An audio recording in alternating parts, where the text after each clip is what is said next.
whoever you are in life, I don't care who you are, whether you are a CEO, you are a millionaire, you are a billionaire, you are a thousandaire, whatever you are, right?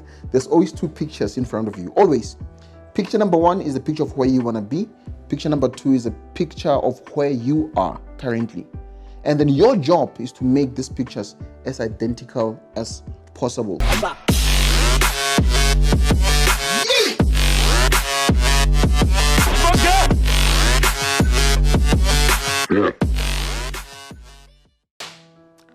Greetings, everybody. This is me, Michael Sapotabani, back on your screens with our Monday motivations for high performance. Thank you so much for the support that you've shown us. In the past, I think we've done six episodes of high performance. Like, we really love the support. We really love the subscriptions. Like, keep on growing with the channel. Like, that means everything to us. So today, what am I going to be talking about? So remember, we started a series on the pillars of self-identity. The pillars of self-identity. So for the past two episodes, we covered the first two pillars of self-identity. Let me just jog your memory and then tell you all the five. The first one is purpose, which we have done. I think is the one that we started with. The second one is we did beliefs, your belief systems. Which was the second one, and we have done it as well. So we are left with three, which is your environment, your relationships, and your spiritual orientation. So today I would like to talk about the one of your environment, the environment that you actually find yourself in. So your environment, I'm talking about where you were born, the places that you grew up in, or the places that you had to move to. Those things are very, very important in developing you into the person that you are. I can bet with my life that if I take you out of the environment that you were born in, or had you been born in a different environment than the one that you were born in, chances are that you wouldn't be half of the things that you are today. I can bet with my life on that. So now the question is, since this is high performance, we're talking about high performance and motivating you, inspiring you, teaching you, and educating you about how to become a high performer. So here's the question now. The question that I have for you, it is that, can your environment impede you from actually reaching the highest levels of your life? The answer is yes and no. Yes, it can if you allow it to. If the limitations that you are sort of predisposed to by the virtue of being in that environment, if you lean towards them or if you give in to them, definitely they might impede your success. But the no part of it is that you can always choose to be better than what your environment is actually suggesting. One of my favorite teachers, Jim Rohn, I always quote Jim Rohn. Like, people will be like, hey, why you always talk about Jim Rohn? But he's one of my favorite teachers. He said that you are the sum total of the places you've been in, the people you met, and the books you read. And I think he's so much on the money with that. The places you've been in, the books you read, and the people that you've met. Because what happens is that those places or those people or those books that you read exposes or opens up a world to you that was not yet visible to you, so to say. Let me give you an example. I grew up in a beautiful village called Pankop. That's where I come from. I was born there, I was brought up there, did all my schooling there, from preschool till high school. I love that place.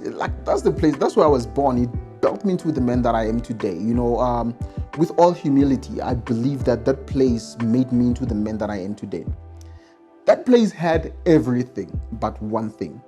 It did not have an immediate reference to the world that I was aspiring to play part in.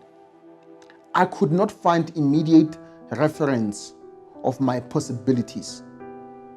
So it was a limitation to a certain extent until someone met my father, and then, long story short, then I got out of the place, and I started to see things I never seen before.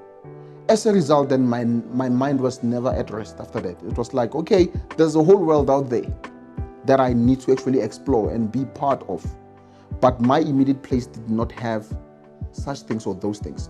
So what am I actually suggesting today? What is my main message today? Because people can say, yeah, okay, we hear you, this environment, this is where I was born, and. But what does that have to do with me and what I want to achieve in my life? Here's the thing. You need to have a reference of your possibilities. You need to have an idea of the world that you want to be part of. You need to have an idea of the things that you want to create for yourself, the places you want to be at, the things you want to build. And if you do not have an immediate reference, it be people that you know, it be people that you read about, it be places that you are exploring through observation, or just accidentally traveling to certain places, whatever the case might be, you still need that reference. Because in that way, then your goalpost will be as clear as possible. Your target will be clearer than it was before, because now you have what? Reference. If you want to be a multi-millionaire, then you must read more about them. Or the one that you know about, just try to study them like slightly a bit. That way you are introducing yourself to the world that you are not yet part of, but you really want to be part of. So my message today is very, very simple. Is to say to you that, please, ladies and gentlemen, work hard to make sure that you have an idea of the places that you want to be at, the world that you want to create, the things that you want to have in your life. You must have an immediate reference of those things. And then your environment is by far one of the greatest players in shaping that specific world for you. So I, for one, I grew up in a place called Pretoria. If you're not a South African, Pretoria is a place in South Africa. And then, so I grew up there, and I spent most of my time there. But after I moved out of that environment, things changed for me. Like my income changed. The way I approached life changed. The things that I mastered in my life changed. The relationships that I built after that, they were more massive than they changed.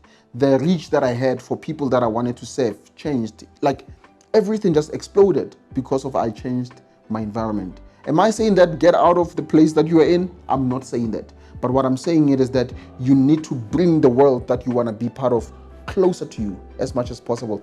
Remember one important thing, and then this is my last point, and then we are good for the day.